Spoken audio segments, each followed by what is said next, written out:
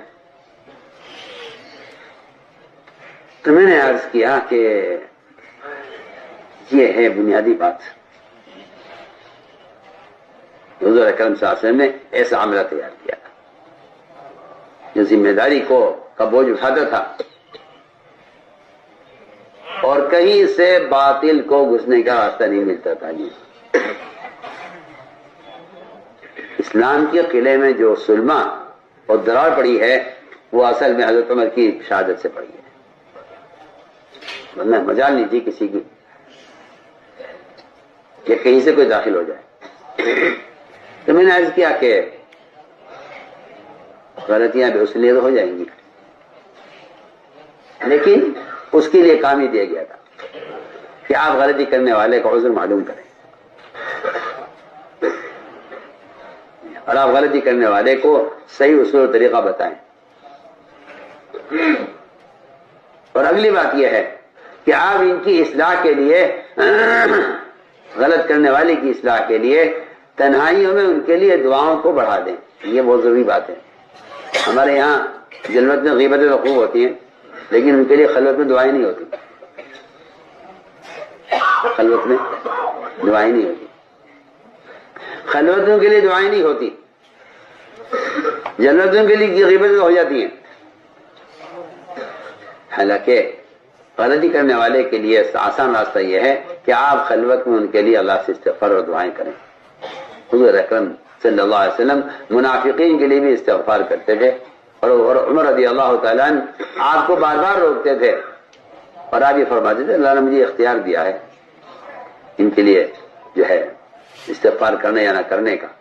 وہ تو جب صراحتاً حکم آیا تب آپ نے استغفار چھوڑا ہے. تو فرمایا کہ آپ ان کے لیے استغفار کیجئے اور آپ ان سے فرمایا آپ ان سے مشورہ بھی کیجئے. یہ بہت اہم بات ہے کہ اس اجتماعیت کا، اور پھر بات کرتا ہوں کہ مشیر مشورہ والا ہونا تو بہت بڑی ذمہ داری ہے، بہت بڑی ذمہ داری ہے. حکم دیا کہ آپ ان سے مشورہ کیجئے جبکہ آپ صلی اللہ علیہ وسلم کو مشورے کی ضرورت نہیں ہے. آپ پر وحی آتی ہے اللہ عالم الغیب،